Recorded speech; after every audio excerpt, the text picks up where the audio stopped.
Hello and welcome to the tuition Baba. आज हम exercise 2.2 पढ़ेंगे जो कि फैक्टर्स एंड मल्टीपल्स जो चैप्टर नंबर 2 है उसी का सेकंड एक्सरसाइज है। ठीक है, जिसमें हमें बेसिकली मल्टीप्लिकेशन और डिवीज़न को पढ़ना है। Okay, so let's start from the question number 1। और 1 का जो पहला क्वेश्चन है वो बोल रहा है कि जैसे ए है, इसमें 3 क्वेश्चन है ए बी सी। तो ए में क्या बोल रहा है कि 1/4 ऑफ 1/4। तो 1/4 ऑफ 1/4 क्या हो जाएगा? तो 1/4 ऑफ के मतलब होता है मल्टीप्लाई, गुना। तो 1/4 गुने 1/4। तो अब देखो, नीचे से ऊपर को ट्राई करना है कि कोई किसी से कैंसिल हो जाए, बट कैंसिल और जब नहीं होता है, मतलब कटता जब नहीं है बेसिकली, तो ऊपर ऊपर मल्टीप्लाई कर देंगे और नीचे नीचे मल्टीप्लाई कर देंगे। तो 1 1 जा क्या हो जाएगा 1 और 4 4 जा 16। तो यही आपका आंसर हो जाएगा ए का। तो बी का क्या होगा फिर? बी में देखो, बी में क्या है 1/4 ऑफ 3/5। तो बेसिकली 1/4 इंटू 3/5। अब देखो इसमें भी कैंसिल नहीं होगा, तो जब कैंसिल नहीं होगा तो क्या करेंगे, ऊपर ऊपर मल्टीप्लाई कर देंगे। 3 1 जा 3 और 4 5 जा 20। तो ये आपका आंसर हो जाएगा बी का। अब सी का देखो, सी का क्या होगा 1/4 ऑफ मतलब मल्टीप्लाई 4/3। ठीक है, अब देखो इसमें क्वेश्चन जो है इसमें क्या कर रहा है, ऊपर से नीचे कैंसिल हो रहा है। तो 4 और 4 जो है कैंसिल हो जाएगा, 4 1 जा 4 4 1 जा 4। तो ऊपर ऊपर मल्टीप्लाई कर देंगे, 1 1 जा 1 और नीचे 3 1 जा 3। तो 1/3 इसका आंसर हो जाएगा। ओके, इसी तरीके से सॉल्यूशन करना है इस पूरे क्वेश्चन को। चलो क्वेश्चन नंबर 2 की ओर बढ़ते हैं। इसी में 1 का जो 2 है उसमें बढ़ते हैं। इसमें पहला क्या है 1/7। ए नंबर में क्या है 1/7 ऑफ मतलब मल्टीप्लाई। चलो 2/9 तो करते हैं। अब देखो इसमें कैंसिल नहीं होगा तो क्या करेंगे, ऊपर ऊपर मल्टीप्लाई, यानी 2 1 जा 2 और 7 9 जा 63। ये आपको आंसर हो गया। ओके, चलो बी नंबर क्वेश्चन पे देखते हैं। बी में क्या है 1/7 ऑफ यानी मल्टीप्लाई 6/5। और देखो 6/5 और 1/7 यानी 7 से ना तो 6 कट रहा है और 5 से ना तो 6 और 1 कोई नहीं कैंसिल हो रहा है। इसीलिए हम क्या करेंगे, ऊपर ऊपर मल्टीप्लाई, यानी 6 1 जा 6 और 7 5 जा 35। और यही हमारा आंसर हो जाएगा। चलो क्वेश्चन नंबर सी की ओर देखते हैं। क्वेश्चन नंबर सी में क्या बोल रहा है 3/10 यानी कितना बाय 3/10 1/7 इंटू 3/10। अब इसमें भी सेम कंडीशन है, ऊपर और नीचे में कोई कैंसिल नहीं हो रहा है किसी से, तो ऊपर ऊपर मल्टीप्लाई कर देंगे और नीचे नीचे मल्टीप्लाई कर देंगे। तो 3 1 जा 3 और 7 10 जा 17। और यही हमारा आंसर हो गया। Okay, so let's go and अब हम नेक्स्ट क्वेश्चन कर रहे हैं। इसमें क्या बोल रहा है multiply and reduce to the lowest form if possible. अगर पॉसिबल हो सके तो इसे सिंपलेस्ट फॉर्म में, अगर मैं सिंपल सा भाषा में समझाऊँ तो इसे हमें सिंपलेस्ट फॉर्म में क्या करना है बताना है। ठीक है, सिंपलेस्ट फॉर्म में। अब देखते हैं पहला क्वेश्चन करके कि 2/3 इंटू क्या है 2 होल 2/3। 2 होल 2/3 को कैसे कन्वर्ट करेंगे, तो 2 इंटू हो जाएगा 3, तो 2 3 जा 6 और प्लस हो जाएगा 2 ऊपर वाला, तो 6 + 2 यानी 8/3। अब इस दोनों को जब कैंसिल करने का कोशिश करेंगे तो नीचे है 3 और 3 और 3 और 3 से ना तो 2 कैंसिल होगा ना 8 कैंसिल होगा। तो क्या करेंगे, ऊपर ऊपर मल्टीप्लाई कर देंगे और नीचे नीचे मल्टीप्लाई कर देंगे। तो 2 8 जा 16 और नीचे क्या है 3 3 जा 9। ठीक है, कर देंगे। अब देखो 16/9 है, तो 16/9 को हमें क्या करना है, और फ्रैक्शन वाले फॉर्म में जो है उसमें लिखना है। तो 9 1 जा 9, रिमाइंडर बच गए 7, उसको ऊपर लिख दो और जो जिससे डिवाइड किया वो नीचे लिख देना है। ठीक है, उसके बाद नेक्स्ट क्वेश्चन पे चलते हैं। नेक्स्ट क्वेश्चन क्या है 2/7 इंटू 7/9। ठीक है, अब देखो इसमें 7 और 7 कैंसिल हो गया 1 1 टाइम में। अब बच क्या गया 2 1 जा 2 ऊपर और 9 1 जा 9 नीचे, ये और यही आंसर हो गया। ओके, चलो नेक्स्ट क्वेश्चन की ओर बढ़ते हैं। नेक्स्ट क्वेश्चन क्या है आपको 3/8 इंटू 6/4। तो इसको कैंसिल करने का कोशिश करते हैं। देखो डायरेक्टली तो कोई किसी से नहीं कैंसिल हो रहा है, लेकिन 2 के टेबल में 2 चीज़ आ रहा है, 6 भी और 4 भी। 2 3 जा 6, 2 2 जा 4। अब देखो जो बच गए उसको ऊपर ऊपर मल्टीप्लाई कर दो और नीचे नीचे मल्टीप्लाई कर दो।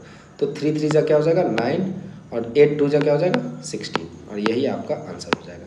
ओके, चलो नेक्स्ट क्वेश्चन देखते हैं। 9/5 इंटू 3/5। इसमें भी वही है, कोई किसी से कैंसिल नहीं होना है, नीचे नीचे नहीं, ऊपर ऊपर नहीं, मतलब नीचे से ऊपर नहीं, ऊपर से नीचे नहीं। तो क्या होगा, 9 3 जा 27 और 5 5 जा 25। इस दोनों को जब कन्वर्ट करोगे मिक्स्ड फ्रैक्शन में, किस में कन्वर्ट करोगे, मिक्स्ड फ्रैक्शन में। तो मिक्स्ड फ्रैक्शन में कन्वर्ट करने के लिए क्या होगा, 25 इंटू 1 25, रिमाइंडर बच गए 2, रिमाइंडर हमेशा ऊपर जाएगा और जिससे डिवाइड दिया है वो नीचे जाएगा। ओके, अगर मिक्स्ड फ्रैक्शन में कन्वर्ट करने का रूल बताऊं तो सिंपल सा चीज़ समझो, क्यूसेंट हो जाएगा या क्वेसेंट, क्वेसेंट हो जाएगा आपको यहाँ पे बीच में, रिमाइंडर हो जाएगा आपको ऊपर, ठीक है, और डिवाइजर जिससे हम डिवाइड करते हैं, डिवाइजर हो जाएगा आपको नीचे। ओके, ये ध्यान रखना है, यही लॉ है, ये जो है इसको मैं सही से आपको मेंशन कर दूं, तो यही लॉ है, ये आपको ध्यान रखना है, ठीक है। ओके, चलो उसके बाद देखो नेक्स्ट क्वेश्चन, 1/3 इंटू 15/8। तो चलो 3 से 15 तो कैंसिल हो जाएगा, 3 1 जा 3, 3 5 जा 15। अब ऊपर ऊपर मल्टीप्लाई कर दो, 5 1 जा 5 और नीचे नीचे यानी 8 1 जा 8, और यही हमारा आंसर हो जाएगा। मिक्स्ड फ्रैक्शन में कन्वर्ट तभी होगा जब ऊपर वाला नंबर जो है वो मतलब जिसे हम न्यूमरेटर बोलते हैं, न्यूमरेटर जब डिनोमिनेटर से बड़ा होगा तभी हो पाएगा, ठीक है। चलो 11/2 इंटू 3/10। अब इस केस में देखो नहीं हो पाएगा, तो 11 3 जा 33, 10 2 जा 20। अब इसको भी मिक्स फ्रैक्शन में बदल सकते हैं क्योंकि न्यूमरेटर जो है वो लार्जर है, तो 20 1 जा 20, रिमाइंडर बच गए 13, तो वो ऊपर चला जाएगा और 20 नीचे आ जाएगा, ये आपका आंसर हो जाएगा, ठीक है। चलो नेक्स्ट क्वेश्चन करते हैं। नेक्स्ट क्वेश्चन में क्या है, 4/5 इंटू 12/7। तो क्या हो जाएगा, 4 12 जा 48 बाई 7 5 जा 35। तो मिक्स्ड फ्रैक्शन में बदल जाएगा, तो 35 1 जा 35, रिमाइंडर बच गए 13 डिवाइड बाय 35, ये आपका आंसर हो जाएगा। ओके, चलो नेक्स्ट क्वेश्चन करते हैं। नेक्स्ट क्वेश्चन में क्या है, मल्टीप्लाई द फॉलोइंग फ्रैक्शंस। इसको भी मल्टीप्लाई करना है, तो लिखते हैं पहले तो सिंपलेस्ट फॉर्म में लिख लेते हैं, 2/5 इंटू 4 5 जा 20, 4 इंटू 5 20 प्लस 1 21/4। अब देखो ऊपर से नीचे कोई कैंसिल हो रहा है, हाँ हो रहा है, जैसे 2 1 जा 2 और 2 2 जा, मैं आपको दूसरे कलर से दिखाऊँ करके, तो 2 1 जा 2, जैसे ये 2 1 जा 2 और 2 2 जा 4। अब जो बच गए, जैसे अब नीचे ऊपर कोई कैंसिल नहीं हो रहा, तो 21 इंटू 1 तो 21 और 5 इंटू 2 यानी 10। और इसको जब मिक्स्ड फ्रैक्शन में बदलेंगे तो कैसे करेंगे वो दिखाता हूँ मैं आपको। इस क्वेश्चन को आप ध्यान से देख लो, पूरा क्वेश्चन समझ जाओगे आप। 10 से डिवाइड करना है, 10 2 जा 20 करते हैं, रिमाइंडर क्या बच गया 1, ये हो गया रिमाइंडर, ये हो गया डिवाइजर, और ये जो ऊपर है ये क्वेसेंट बच गए। तो अभी मैंने आपको सिखाया था, देखो यहाँ पे कि क्वेसेंट बीच में, रिमाइंडर ऊपर और डिवाइजर नीचे, तो क्यूसेंट को बीच में रखना है, यानी 10 2 जा हुआ था ना, तो 2 बीच में, रिमाइंडर कितने बच गए 1, तो 1 ऊपर और जिससे डिवाइड दिया था वो नीचे, ये आपका आंसर हो गया, ठीक है। चलो नेक्स्ट क्वेश्चन की ओर बढ़ते हैं।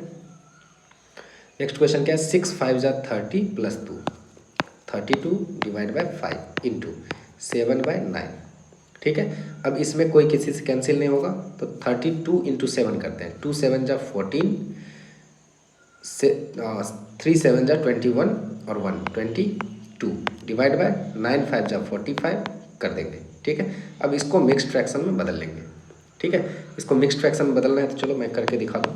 2 2 4 है ना, 2 2 4 डिवाइड करेंगे 45 से, तो 4 5 जा 20, ओके हो जाएगा 5 टाइम्स, तो 5 टाइम्स में क्या हो जाएगा, 5 5 जा 20,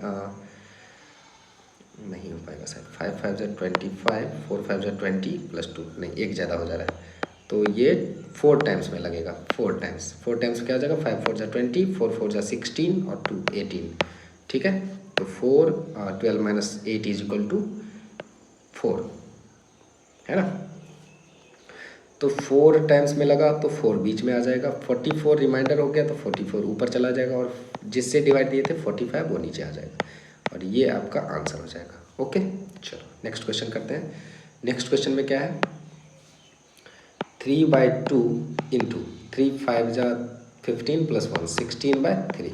अब देखो इसमें ये इंटरेस्टिंग क्वेश्चन है, इसमें सारे कैंसिल हो जाएंगे। 3 1 जा 3, 3 1 जा 3, 2 1 जा 2, 2 8 जा। अब देखो 8 1 जा 8, नीचे 1 1 जा 1, तो 8/1 नीचे 1 नहीं लिखा जाता है, इसलिए आंसर क्या हो जाएगा आपका 1, मतलब 8। ठीक है, नीचे 1 नहीं लिखना है, क्योंकि लिखने या ना लिखने से कोई फर्क नहीं पड़ता। ये भी आंसर सही है और ये भी आंसर सही है। ठीक है, तो दोनों आंसर सही है, इसलिए 8 लिखना है डायरेक्टली। चलो नेक्स्ट क्वेश्चन करते हैं। 5/6 इंटू 7 2 जा 14 + 3, 17/7, यही है। अब इसमें भी देखो ऊपर से नीचे कोई भी कैंसिल नहीं हो रहा है, तो 17 5 जा हो जाता है आपको 85, 6 7 जा हो जाता है 42। अब इसको जब करेंगे कैलकुलेट तो 42 × 2 होता है 84, रिमाइंडर 1 बच गए, तो 1 ऊपर 42 नीचे। ठीक है, आंसर। चलो नेक्स्ट करते हैं। नेक्स्ट क्वेश्चन क्या है। 3 5 जा 3 × 5, 15 + 2 17, तो 17/5 × 4/7। अब इसको कर लेते हैं। 17 4 जा हो जाता है 68, और 7 5 जा होता है 35। इसको जब कैलकुलेट करेंगे तो 35 × 1 हो जाएगा, रिमाइंडर कितने बन जाएंगे, 8 - 5 3, और 6 - 3 3, 33/35, ये आपका आंसर हो जाएगा। ओके, चलो नेक्स्ट क्वेश्चन करते हैं। नेक्स्ट क्वेश्चन में क्या है देखो कि 2 5 जा 10 + 3 13, तो 13/5 × 3। अब आप सोच रहे होगे कि नीचे तो कुछ है नहीं, नीचे कुछ नहीं है तो 1 है, हमेशा नीचे 1 आ जाएगा, क्योंकि रैशनल नंबर का यही रूल है। ठीक है, अब 13 3 जा हो जाएगा 39, और 5 1 जा 5, तो 5 × आपको करना होगा 7, 35, 4 रिमाइंडर ऊपर और नीचे डिवाइड किया 5 से वो, तो 7 4/3। ठीक है, चलो इसको करते हैं कैलकुलेट। आई थिंक इसको आप करो, कमेंट में ज़रूर बताना है इसको। ठीक है, विच इज़ ग्रेटर। अब जो है इंटरेस्टिंग क्वेश्चन है, और ये आपसे ज़रूर एग्जाम में पूछा जाता है कि इस दोनों में कौन ग्रेटर है, या ये ग्रेटर है या ये ग्रेटर है। दोनों को मैं अलग अलग कलर से बता रहा हूँ, आप देखना है इसको। चलो पहले मैं जो फर्स्ट वाला है उसको करता हूँ। 2/7 ऑफ मतलब मल्टीप्लाई 3/4, तो 2 से तो पहली बात 4 कैंसिल हो गया, 2 2 जा, तो ऊपर बच गए 3 और नीचे बच गया 7 2 जा 14। एक का रिजल्ट ये आया 3/14। ठीक है, चलो अब दूसरा देखते हैं करके, इसको सॉल्व करते हैं। तो 3/5 × 5/8, 5 से 5 कैंसिल, अब बच गया आंसर 3/8। ठीक है, चलो अब देखते हैं दोनों में बड़ा कौन है, 3/14 बड़ा है या 3/8 बड़ा है। ठीक है, और इसको कैलकुलेट हम करते हैं इस कलर से। तो 3/14 बड़ा है या फिर 3/8। देखो इसको बनाने के दो तरीके कौन कौन से। एक तो तरीका ये है कि मल्टीप्लाई कर दो और जिसका जो आ जाए उस वो आंसर वो बड़ा हो जाएगा। जैसे 8 × 3, 3 8 जा कितना होता है 24। ठीक है, और 14 3 जा कितना होता है 42। अब आप ही बताओ 24 बड़ा है या फिर 42। तो आप बोलोगे सर क्या ये फुद्दू वाला क्वेश्चन पूछ दिया, 42 बड़ा है। तो 42 अगर बड़ा है तो 42 किसके लिए है, 3/8 के लिए, तो 3/8 बड़ा हो जाएगा। और 3/8 किसके लिए है, तो 3/5 ऑफ 5/8 इसके लिए, तो ये बड़ा हो जाएगा। ओके, तो सर दूसरा तरीका कौन सा है। अब देखो दूसरा तरीका क्या है कि 3/14 आया और 3/8 आया, तो दोनों का क्या करेंगे हम एलसीएम ले लेंगे 14 और 8 का। ठीक है, तो 14 और 8 का एलसीएम क्या हो जाएगा, कर लेते हैं 14 और 8, 7 4 जा हो जाएगा 28, 2 जा 56, तो 56 हो जाएगा। अब देखो 14 4 जा तो 3 4 जा 12, और 8 7 जा तो 7 3 जा 21। अब जब डिनोमिनेटर सेम है, दोनों के डिनोमिनेटर कौन है 56, तो अब बताओ आप 12 बड़ा है या 21। तो सर 21 बड़ा है, तो 21 अगर बड़ा है तो 21 की तरफ हो जाएगा। 21 अब आया किसके लिए, तो 3/8 के लिए, और 3/8 किसके लिए आया, तो ये वाला जो है उसके लिए। ठीक है, इस तरीके से हम इसको बना सकते हैं। आपको आई थिंक ये वाला आसान लगा होगा, तो इसी तरीके से आप कर सकते हैं। अगर आपको मैडम प्रोसेस में बोलती है बनाने के लिए तो ये तरीका सही है। ठीक है, चलो इसको मैं दिखाता हूँ दोनों तरीके से करके फिर से। 1/2 ऑफ 6/7, 2 1 जा 2 3 जा, तो आंसर क्या हो गया 3/7। ठीक है, चलो इसको सॉल्व करते हैं। 2/3 इंटू 3/7, तो 3 से 3 कैंसिल हो गया, 2/7 बच गए। ठीक है, तब ये तो बहुत सिंपल हो गया कि 3/7 बड़ा है या फिर 2/7। ये तो बहुत इजी है, क्यों? क्योंकि डिनोमिनेटर तो पहले से ही सेम है। अब अगर पहले से ही डिनोमिनेटर सेम हो, पहले से ही अगर डिनोमिनेटर सेम हो तो सिंपल सा चीज़ है, जो न्यूमरेटर बड़ा होगा वो बड़ा हो जाएगा, जो न्यूमरेटर छोटा होगा वो छोटा हो जाएगा। देखो ये वाला बड़ा है तो इसीलिए ये हो जाएगा बड़ा। अब कैसे, वो भी देख लेते हैं करके। चलो मल्टीप्लाई कर लेते हैं, क्रॉस मल्टीप्लिकेशन। तो 7 3 ज़ा 21, 7 2 ज़ा 14, तो कौन बड़ा है? 21, इसलिए ये बड़ा हो जाएगा। ओके, और दूसरे तरीके से कर लेते हैं। तो 3/7, 2/7, तो 7 7 का एलसीएम भी 7 ही होगा, तो 7 1 जा तो 3 1 जा, 7 1 जा यानी 2 1 जा, तो कौन बड़ा है? ये बड़ा है, इसीलिए लेफ्ट साइड वाला बड़ा हो जाएगा। मतलब इसमें ये है लार्जर। ठीक है, और इस वाले क्वेश्चन में ये साइड है लार्जर या ग्रेटर, जो भी बोलना है। ठीक है, चलो नेक्स्ट क्वेश्चन की ओर बढ़ते हैं। Question number 5। क्वेश्चन नंबर 5 में क्या बोला है? Sally plants 4 saplings in a row in her garden.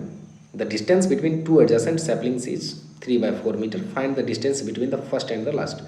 बोला कि सैली ने 4 पौधे रोपे, 4 पौधे रोपे,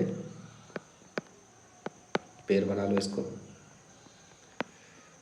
4 पौधे रोपे और चारों की जो डिस्टेंस है वो सेम है। मतलब इस दोनों के बीच में जो दूरी है वो कितना है? 3/4 मीटर। इसके बीच में भी फिर से कितनी दूरी है? 3/4 मीटर। और इसके बीच में कितनी है? 3/4 मीटर। ठीक है, तो बोल रहा है टोटल डिस्टेंस कितनी होगी। ठीक है, इसके 2 तरीके हैं करने के। ठीक है, इसमें एक तरीका जो बहुत आसान है करने के, वो मैं बताता हूँ आपको कि 4 सैपलिंग्स हैं, इसके बीच में दूरी दिया हुआ है आपको करने के लिए, और पूछ रहा है कि find the distance between first और लास्ट के बीच में कितनी दूरी है। ठीक है, तो फर्स्ट और लास्ट के बीच में क्या दूरी होगी? तीनों को जोड़ देंगे, तीनों को ऐड कर देंगे, यानी 3/4 प्लस 3/4 प्लस 3/4 मीटर। ठीक है, तो करते हैं 4 का 4, 3 + 3 + 3 यानी 9/4 मीटर। इसी को जब लिखेंगे तो 4 2 ज़ा 8, ऊपर 1 चला जाएगा और नीचे 4 मीटर। ओके, ये आपका आंसर हो जाएगा। ठीक है, आई होप आपको समझ में आई होगी। चीज़ें आसान है, कर लेना है, ऐड करना है सबको। डिस्टेंस पूछ रहा है तीनों के बीच में, तो आसानी से हम डिस्टेंस निकाल लेंगे इसके। ठीक है, दूसरा क्वेश्चन पे बढ़ते हैं। Question number 6। Lipika reads a book for 1 whole 3/4 hours every day. She reads the entire book in 6 days. How many hours in all were required to read her book? बोल रहा है कि एक दिन में वो पढ़ती है 1 whole 3/4। ठीक है, अगर मैं आपको इसको प्रोसेस से बताऊं कैसे लिखना है, तो लिखेंगे Lipika reads 1 3/4 hour per day. ठीक है, कंप्लीट कर लेती है बुक, कंप्लीट इन 6 डेज। और एक दिन में तो पूछ रहा है कि टोटल कितने आवर लगते हैं, तो ऑब्वियस ही बात है एक दिन में कितने पढ़ते हैं? 1 डे में पढ़ते हैं वो 4 1 ज़ा 4 + 3 7/4 आवर, तो 6 डे में कितना पढ़ेगा? ठीक है, पढ़ेगी, तो 7/4 इंटू 6, तो 2 2 ज़ा 2 3 ज़ा, तो कितने हो गए? 7 3 ज़ा 21 और नीचे 2। ठीक है, इसी को जब कैलकुलेट करोगे ना 2 10 ज़ा 20, 1 ऊपर नीचे 2, ये आंसर हो जाएगा। ये भी आंसर हो जाएगा। या तो आंसर लिखोगे आप 21/2, और इसको और बेहतर तरीके से लिखना है तो लिखोगे 10 whole 1/2 आवर। ठीक है, इतना देर लिपिका पढ़ी तब जाके वो बुक खत्म कर पाए। सोचो 10 घंटे में बुक खत्म कर ली, क्या आप कर पाते हो? कमेंट में ज़रूर बताना आप हमें। चलो, a car run 16 kilometre using 1 litre of petrol. 1 litre of petrol में वो कितना जाती है कार ट्रेवल्स 16 किलोमीटर। ठीक है, तो 2 whole 3/4 लीटर में कार कितना ट्रैवल करेगा? तो 16 इंटू 2 4 8 और 3 कितना हो जाएगा? 11, तो 11/4, तो 4 1 जा 4, 4 4 जा 16, नीचे 1 है तो 16, तो 4 11 जा 44 किलोमीटर ट्रैवल करेगी, ट्रैवल। ओके, ये आपका आंसर हो जाएगा। चलो अब लास्ट क्वेश्चन है आपका क्वेश्चन नंबर 8। क्वेश्चन नंबर 8 में है provide the number in the box such that, ये आपको फिल करना है कि 2/3 इंटू, हमें मालूम नहीं है, चलो x ले लेते हैं, इज इक्वल टू 10/30।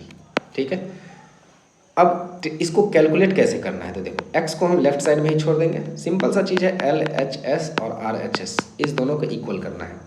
तो इधर वाला जो है लेफ्ट साइड वाले जो है इसको हम राइट साइड में ले जाएंगे। तो रूल क्या है कि लेफ्ट साइड को जो हम राइट साइड में ले जाएंगे, ठीक है, तो जो डिवाइड में वो मल्टीप्लाई हो जाएगा, जो मल्टीप्लाई में वो डिवाइड हो जाएगा। तो सर पता कैसे चलेगा डिवाइड में कौन है मल्टीप्लाई में कौन है? जो ऊपर रहेगा, न्यूमरेटर हमेशा मल्टीप्लाई में होता है और डिनोमिनेटर हमेशा डिवाइड में होता है। तो मल्टीप्लाई में क्या है 2, तो वो आ जाएगा डिवाइड में, और डिवीज़न में कौन है 3, तो वो आ जाएगा मल्टीप्लाई में। ठीक है, चलो अब कैंसिल कर लेते हैं, 3 1 जा और 3 10 जा। ठीक है, अब 10 और 10 कैंसिल हो गया, तो आंसर क्या बच गया, ऊपर 1 और नीचे 2। ठीक है, ये ध्यान रखना है।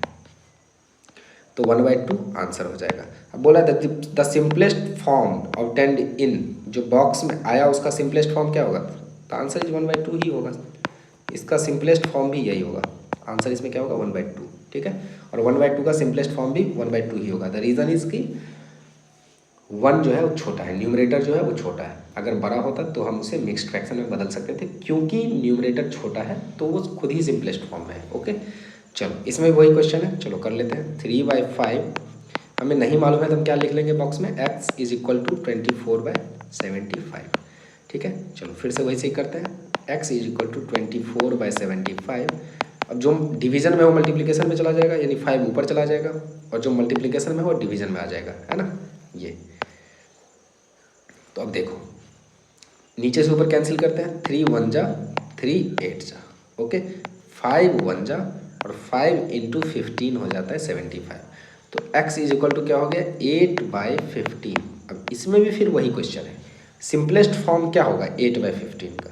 सर क्या फालतू वाले क्वेश्चन है, ये तो सेम ही होगा। अब तो आपके लिए बहुत आसान है, क्यों सेम ही होगा, क्योंकि 8/15 में 8 जो है न्यूमरेटर वो छोटा है। ओके, तो अब आपके क्वेश्चन सभी खत्म हो गए।